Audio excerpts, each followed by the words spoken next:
In a stunning twist that sent shockwaves through the entire WNBA, the Indiana Fever, without their biggest superstar Caitlin Clark, walked into Gainbridge Fieldhouse and walked out with a monumental 80-70 victory over Io Wilson's reigning champion Las Vegas Aces. The storyline? Fire, redemption, dominance, and most importantly, unity. While Caitlin Clark, sidelined with a groin injury, sat on the bench fiercely animated and constantly fired up at the referees, her team did not collapse under pressure. Instead, they responded with a performance that redefined who the Indiana Fever are, a dangerous, rising power with depth, grit, and unstoppable momentum. Sophie Cunningham, now known as the league's red-hot shooter, ignited the court. Kelsey Mitchell silenced all doubters with a fourth-quarter masterclass. Natasha Howard delivered a double-double hammer. Ari McDonald? She sealed the deal. This was not a fluke. It was a statement. So how did the Fever dismantle the defending champs without their number one weapon? Let's break it all down, from the locker room tension to the fire on the floor. Because this isn't just about a game. This is about a revolution brewing in Indiana. The Indiana Fever entered the July 24th matchup under intense pressure. They had just suffered back-to-back defeats at the hands of the New York Liberty. Caitlin Clark, the face of the franchise, was out with a groin injury. Critics and fans alike were already writing off their playoff chances. Headlines screamed collapse, and the weight of expectation seemed too much for this young team. As the Fever walked into their home arena, Gainbridge Fieldhouse, their season sat on a knife's edge. With a 12-12 record, they were clinging to playoff hopes. The challenge ahead? The Las Vegas Aces, back-to-back WNBA champions, led by none other than MVP Io Wilson. Even without Caitlin Clark, the energy in the building was electric. Clark, wearing street clothes, paced the sidelines like a coach. Her fire was palpable, arguing with refs, hyping teammates, and never taking her eyes off the game. Coach Stephanie White knew this game would either expose the Fever or awaken their true identity. The coaching staff made key strategic shifts, focusing on ball movement and off-ball actions, knowing they couldn't replicate Clark's individual gravity on offense. We needed to find our own rhythm, White said. This was a gut-check moment. If there was one player who stole the spotlight, it was Sophie Cunningham. Cunningham had quietly become the hottest shooter in the league, averaging 13.7 points and hitting over 58% from three in her last 6 games. But against the Aces, she didn't just score, she set the tone. Sophie hit 3 of 4 three-pointers, her shots coming at moments where Vegas was beginning to find momentum. Every time the Aces thought they were closing the gap, Sophie answered. Her impact was more than scoring. She grabbed boards, locked in defensively, and acted as a secondary playmaker, bringing energy that elevated everyone around her. Coach White moved her into the starting lineup for one reason: impact. Sophie stretches the floor, rebounds, defends, and brings another level of intensity. She's earned her place. By the end of the game, analysts were calling Sophie Cunningham the front-runner for 6th Player of the Year. Fans flooded social media with the hashtag #RedHotSophie. Her performance wasn't a surprise to the locker room. It was long overdue recognition. We always knew Sophie had this in her, said teammate Kelsey Mitchell. Now the league knows too. Kelsey Mitchell entered this game with a lot to prove. Her season had been inconsistent, brilliant one night, invisible the next. And in Caitlin Clark's absence, the pressure was on. She started slow, missing early shots, clearly pressing. But Coach White pulled her aside and said just 5 words: "Let it fly. It's going in." That unlocked something in Mitchell. In the second half, she became unstoppable. Her speed off the dribble wrecked Vegas' defensive schemes. She knocked down deep threes, hit floaters in traffic, and set up her teammates with smart dimes. She scored 9 of her 21 points in the fourth quarter alone. Mitchell's fourth quarter turned the game into her own personal showcase. 4 of 5 shooting, multiple assists, and absolute control of tempo. Every critic was silenced. "This is who I am," Mitchell said post-game. "I'm not trying to replace Caitlin. I'm just doing me for this team."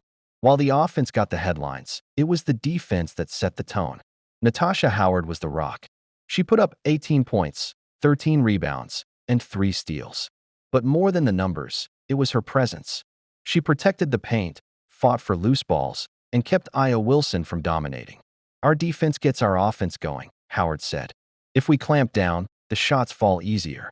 Aya Wilson, while still productive, never found rhythm. Every time she tried to spark a run, the Fever's defense responded: traps, help rotations, and physicality. Ari McDonald was a defensive pest, applying pressure at the perimeter and forcing turnovers. Christy Wallace added hustle plays. Boston brought rim protection. The Fever held the Aces to just 70 points, one of their lowest totals all season. With just 35 seconds left, the Fever clung to a 5-point lead. Vegas had been chipping away. The next bucket would decide the game.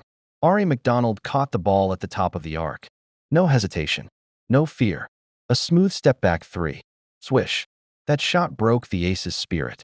It was McDonald's only fourth-quarter shot, but she made it count. She finished the game 3 for 3 from deep, 9 points, 4 assists, and 2 steals in 22 high-impact minutes. Even Caitlin Clark leapt off the bench, pumping her fists and yelling in celebration. The Fever weren't just winning, they were believing. This wasn't just a regular season win. This was the kind of moment that reshapes a season and a franchise. The Fever now lead the season series 2-1 against Las Vegas, which could decide crucial playoff seeding. With a 13-12 record, they sit 6th in the standings, but their trajectory is sky high. They've proven they can win without Caitlin Clark. They've proven they have scoring depth, defensive identity, and mental toughness. When Clark returns, she's walking back into a team with confidence, chemistry, and clear roles. She doesn't need to do everything. Now, she can do more by doing less. Mitchell is ready to lead. Sophie is scorching nets. Howard is anchoring defense. McDonald is clutch. Coach White has depth. The Fever are becoming dangerous. This game sent a message to the entire league. We're not a one-woman team.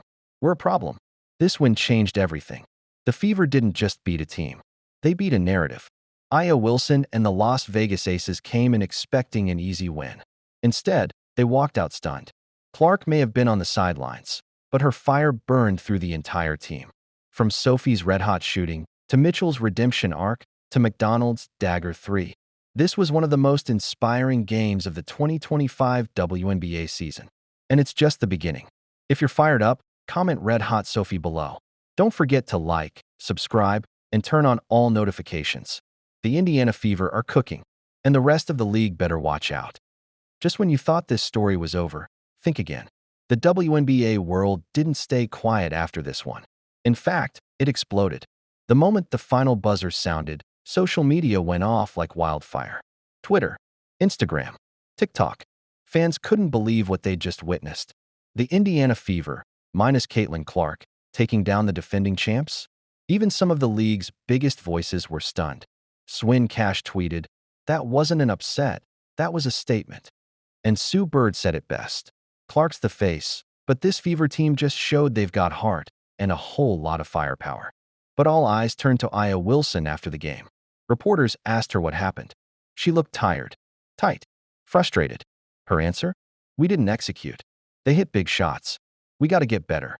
You could feel the tension, the pressure, the growing rivalry between the old guard and the new generation. This win changes everything. No more Caitlin Clark and friends.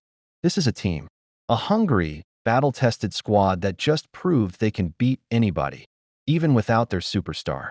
Sophie Cunningham stepped up. Kelsey Mitchell delivered. And the rest? Locked in, focused, fearless. They didn't just survive without Clark. They thrived. So now the question is, what happens when Caitlin Clark comes back? Think about it. Caitlin, fully rested. Kelsey, red hot. Sophie, unconscious from 3. Aaliyah Boston and Natasha Howard, still dominating the paint. That's not a comeback. That's the birth of a super team, with playoff momentum growing and the league watching closely. This Fever squad might just be building something bigger than we expected. Not just a Cinderella run, but a dynasty in the making. If you're not watching the Fever now, you're missing the rise of something legendary. Smash that like button if you believe this team is the real deal.